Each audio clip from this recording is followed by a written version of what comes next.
जब मैं बहुत छोटा था 10 साल का, तो मैं मस्जिद में इशा की नमाज़ पढ़ रहा था एक दिन। तो इशा की नमाज़ के बाद मैं आधे घंटे के लिए बैठ गया, तो सब लोग चले गए। तो मेरे साथ एक आदमी था जिसकी 40-45 साल उम्र थी, वो भी बैठा हुआ था, लेकिन वो अपनी दुआ में बहुत रो रहा था। तो मैं डर के भाग चला गया। फिर सेकंड डे मैंने उसको फिर देखा, फिर वो रो रहा था। तो मैंने उससे उस वक्त सवाल किया कि आप जो हैं क्यों रो रहे हैं, कि बेटा आप इस बात को नहीं समझेंगे, आप जाइए। तो मैंने उसको इंसिस्ट किया बार बार कि आप बताइए। तो उसने मुझे कहा कि मैं एक पुलिस वाला हूँ, मेरे पास चोर मेरे पास था, अदालत की तरफ जा रहा था, तो रास्ते से भाग गया। तो मेरी नौकरी ख़त्म हो गई। 6 महीने से मुझे तनख्वाह नहीं मिल रही है, मैं मकरूद हो गया हूँ और मेरा केस कराची में चल रहा है, पैसे नहीं हैं, इसलिए मैं रोता हूँ। मैंने इसके लिए दुआ नहीं की, ज़ाहिर छोटा था, मैं क्या सोचता। मैं अपने मोहल्ले में गया और मैंने चंदा शुरू कर दिया। मैंने एक 1965 की वॉर मुझे याद है, ब्लैक आउट था और मैं उस ब्लैक आउट में रात को जो है ना कुछ घरों में गया था कुछ लोगों से पैसे मांगने के लिए। तो 200 रुपये मैंने जमा किए और उसको जाके मैंने दे दिए।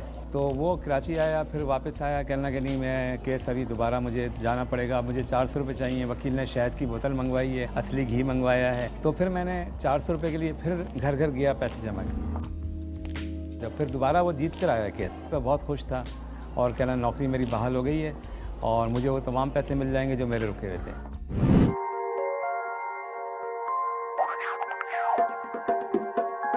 ये आबादी है, इसका नाम मुस्तफ़ा कॉलोनी है। ये कच्ची आबादी है, यहाँ तकरीबन कोई 1500 से 2000 ख़ानदान आबाद हैं। गिनती सुनाओ, चलो दोबारा, शाबाश। हाँ 1 हाँ 2 3। और 1987 तक 65 से ये काम करता रहा थोड़ा बहुत, यहाँ तक कि सारे अरसे में मैंने कुछ एक कमरे के मकान भी लोगों को बना के दिए। 6 7 8 9 के बाद 50 ठेले केबिने ठिए लोगों को लगा कर दिए, सब्ज़ी के, फ्रूट के। इंग्लिश में कोई लफ्ज़ आता है?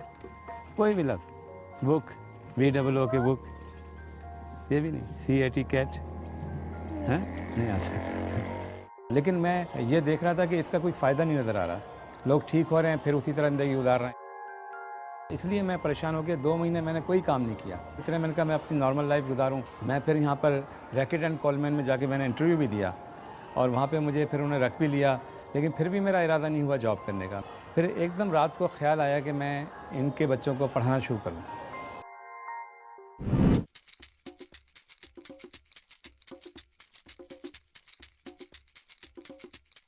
ये ख्याल आते ही फिर मैंने अगले दिन सुबह से निकल गया और कराची की कच्ची आबादी में घूमता रहा। मैं वो जगह तलाश कर रहा था जहाँ पर मुझे ज़्यादा चैलेंज का सामना करना पड़े। मैं उस ज़माने में ट्यूशन्स करता था, 4-4.5 हज़ार की, 5 हज़ार की मैं ट्यूशन करता था। उसी से मैंने इसको काम स्टार्ट किया।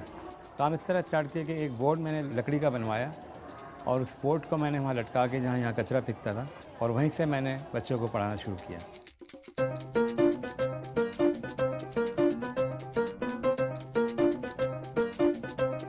दस बच्चों से इसका आगाज़ कर दिया। तो बड़ा मजाक उड़ रहा था मेरा कि ये कौन सा स्कूल है कि जो नीचे बच्चे मट्टी में बैठ के पढ़ रहे हैं। कचरे की जगह पे ही, उस जगह पे ही तकरीबन कोई 100 बच्चे बैठ गए। फिर मैंने ये क्लासेस बनाने शुरू किए एक एक करके। तो ये तमाम 35-40 क्लासेस जो बनी हुई हैं इस तरह से बनना शुरू हुई। ये वो जगह है जहाँ से इसका हमने इस जगह पर आगाज़ किया था और उस वक्त जब हम यहाँ थे तो इसी जगह पे 100 से 150 बच्चे हो गए थे। उसके बाद फिर ये बच्चे तेज़ी से बढ़ना शुरू हुए, लेकिन उसमें मैंने घरों में जाके बहुत काम किया था। घर घर में किया था, बच्चे आ नहीं रहे थे, वालिदैन को समझाना, बच्चों को समझाना, बच्चे समझ नहीं पा रहे थे। आप कब भेजेंगे? 30 से पक्का बात है। कौन कौन आ रहा है? 1 2 3 और ये ड्रॉप आउट बहुत हो गया था। बल्कि मैंने 87 से लेकर 91 तक बच्चे ऐसे तैयार कर लिए जिनको मैट्रिक तक का मैंने कोर्स करा दिया था। इनकी एक बेटी है, वो अनम, हाँ उसको तलाक हो गई, उसकी बच्ची ये है ना। तो इसको मैं कह रहा हूँ कि आप इसको भेजें, हम पढ़ाएंगे, तमाम हर चीज़ देंगे, लेकिन ये फिर भी नहीं भेजते। लेकिन इस मुस्तफ़ा कॉलोनी के अलावा भी हमारे इर्द गिर्द जो और कच्ची आबादियाँ हैं, जैसे शाहनवाज कॉलोनी है, शहबाज कॉलोनी है, अयूब गोट है, यूसुफ गोट है। हाँ, वो ये पूछना था कि यहाँ के आपके कोई बच्चे पढ़े हैं यहाँ पे स्कूल में? बहुत सारे और भी हैं, वहाँ से भी बच्चे यहाँ पैदल आते हैं और यहाँ तालीम हासिल कर रहे हैं। ये छोटी सी क्लिनिक है, यहाँ पर ये हमने तमाम स्कूल के बच्चों को सहूलत दी है। तो यहाँ दवाएं वगैरह सब कुछ यहाँ फ्री है। ये डॉक्टर साहब हैं, डॉक्टर ज़िया, बहुत ही काबिल, बहुत डेडिकेटेड इंसान है।